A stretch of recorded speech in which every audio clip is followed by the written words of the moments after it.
Nate G 219 to help it back and better.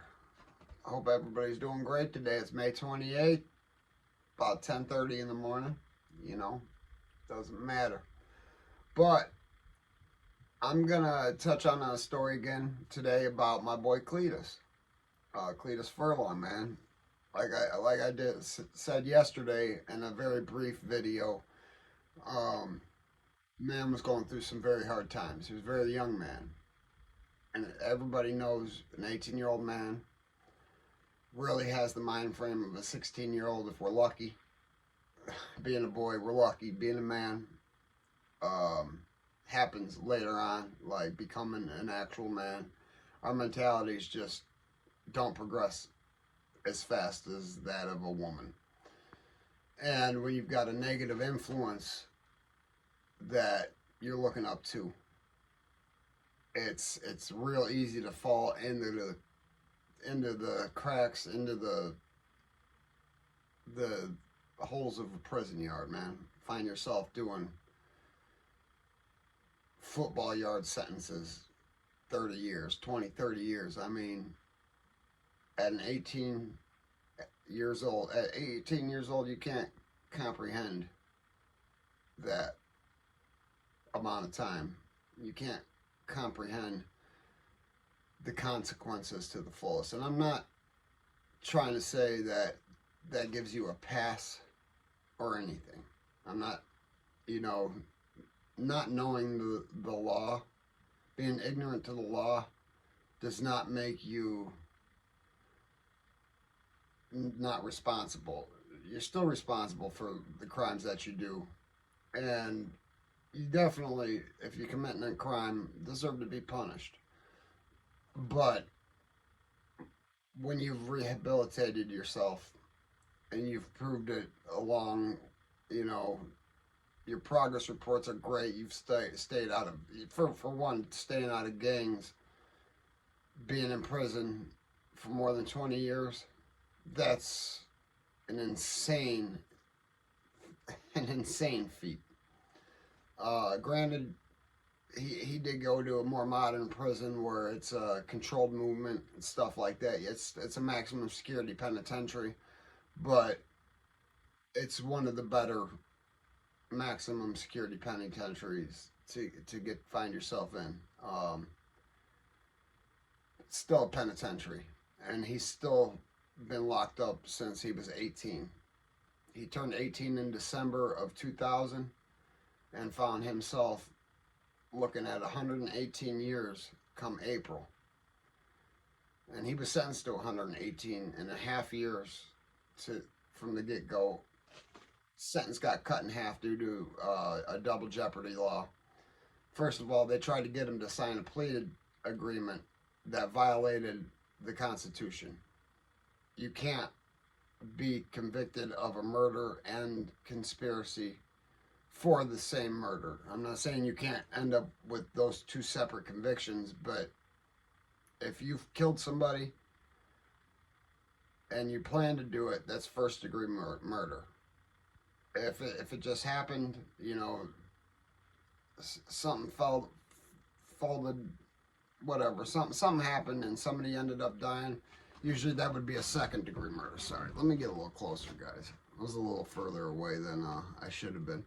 Anyways, but you can't convict them of conspiracy and murder. It falls under the guidelines of violation of the double jeopardy laws, which everybody knows basically means you cannot be convicted of the same murder twice. Also, if you've been found not guilty for a murder, that's that. Trial's over with. You cannot be retried on that.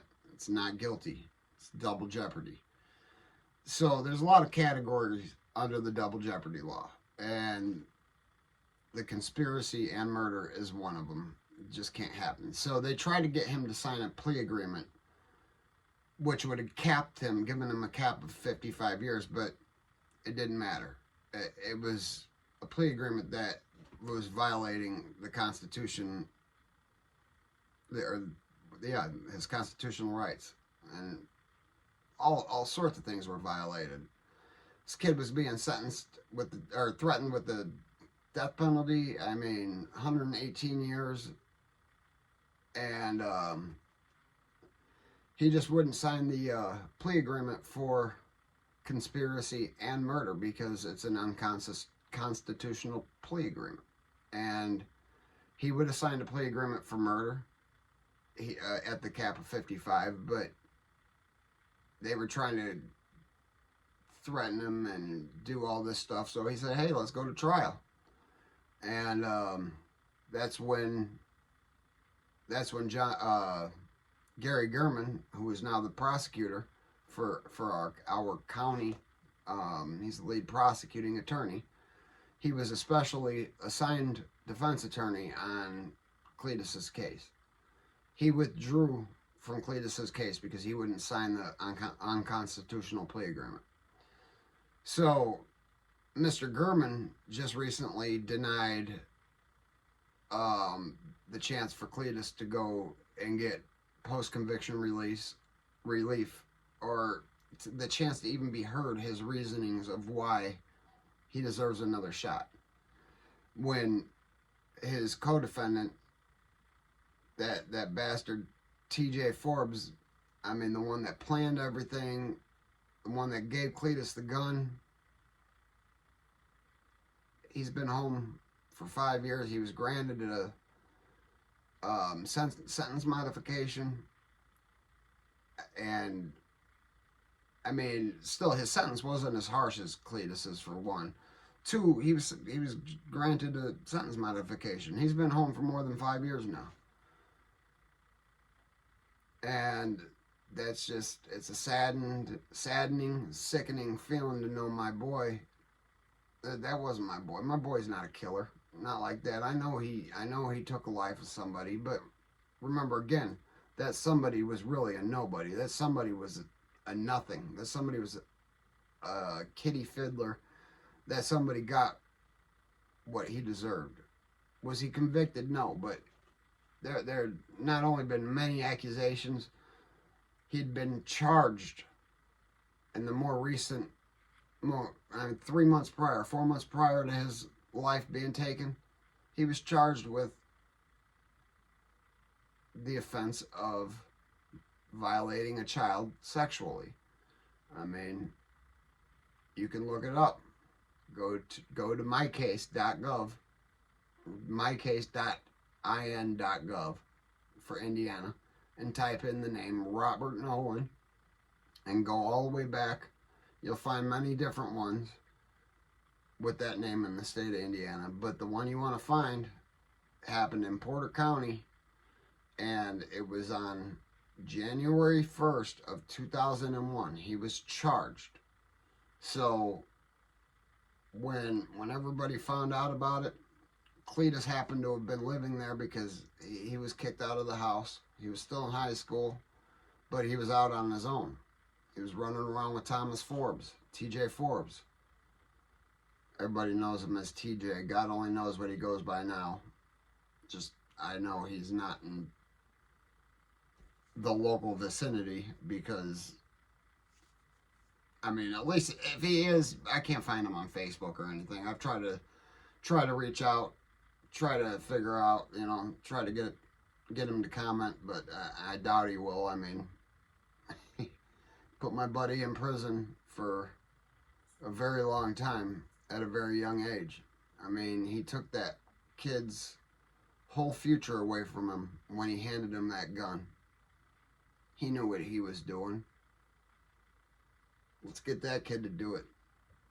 I'm going to reap all the benefits. And yeah, Cleatus reaped some money, benefits out of it, but it's only because TJ taught him what to do. It wasn't, Cleatus wouldn't have never even been able to comprehend this intricate plan on his own at his age. Like I said, he was 18. Mindset, 16. He'll tell you that. I wasn't mature enough at 18 to make the choices of what's going to be for the rest of my life. I mean, and I screwed up, and it ruined my life. Like, well, I can't say it ruined my life, but it set a felony conviction that gave me a mandatory minimum every time I messed up. If a DUI, felony, whatever, I had to go serve at least 3 months in jail from then on out. It was a couple days after I turned 18, and from then on out, I was a convicted felon.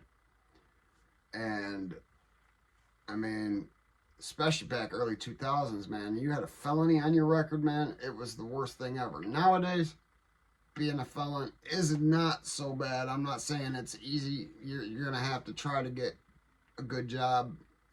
It's a struggle.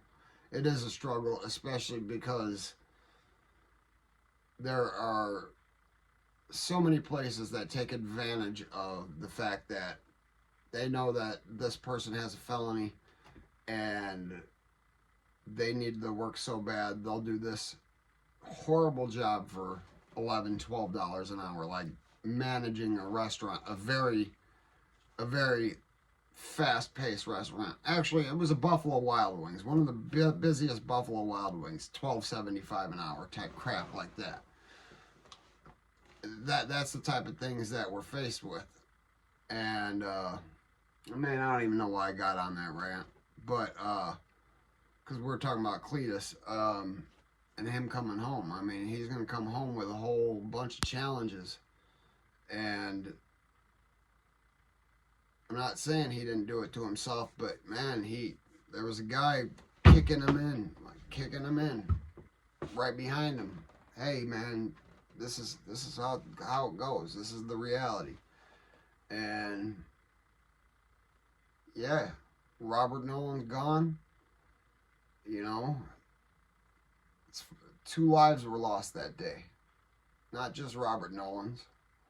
And as far as I'm concerned, his life didn't matter. The only life that really mattered that day that was lost was Cletus's. Cletus has been incarcerated since a couple days after it happened.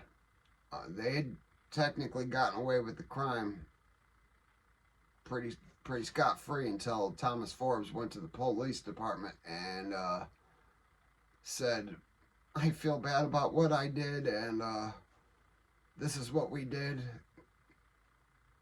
My 18-year-old friend couldn't have came up with a plan to concrete this guy under a stairwell, build a wall around him, and make it look like that's how the house was built. I'm sure that it would eventually have been uncovered, but it wouldn't happen that quick. And, you know, maybe things would have been different, a little different. I don't know. I mean, it's a real sad story all the way around. But at the same time, man, that dude wasn't worth the oxygen we share, in my eyes, and I know in many people's eyes as well. That man didn't deserve to walk the earth with anybody else. So I'm going to be starting a GoFundMe page. We're going to try to help get Cleatus a proper attorney. We need to get him a post-conviction relief. He needs an attorney, and we just don't have the funding to get him an attorney. They're going to cost $10,000 to $15,000 probably.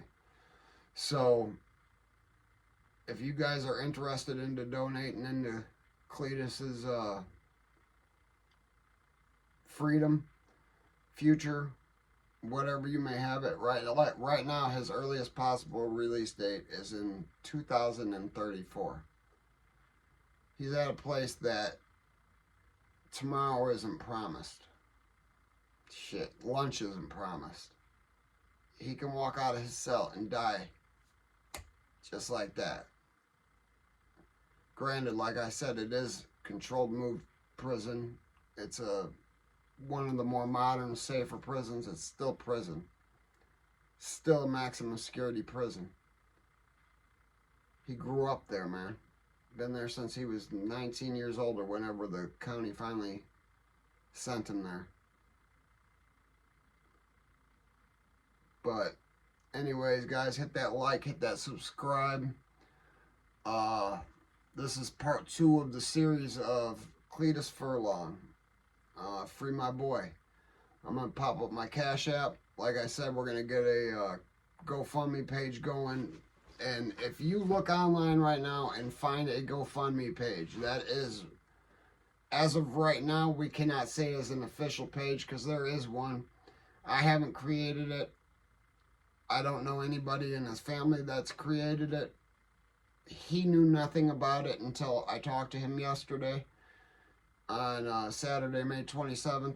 I spoke with him. He didn't know anything about it. So I've been trying to look into it. I sent the, whoever developed it, it says DD is the creator of the GoFundMe account.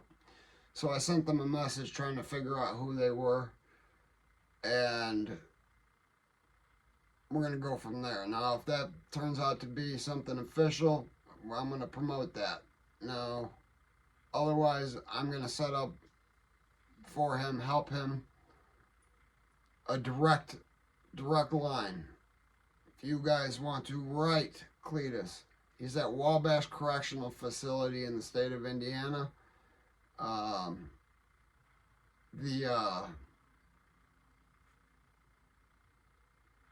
address and his DOC number will be in the bio or comments. It'll be in the description. I'll squeeze it in there. In the description, I think, is where it's going to be. Yeah, that's where it'll be. And anyways, guys, it's another one out. You know, if they ain't hating it, you ain't making it.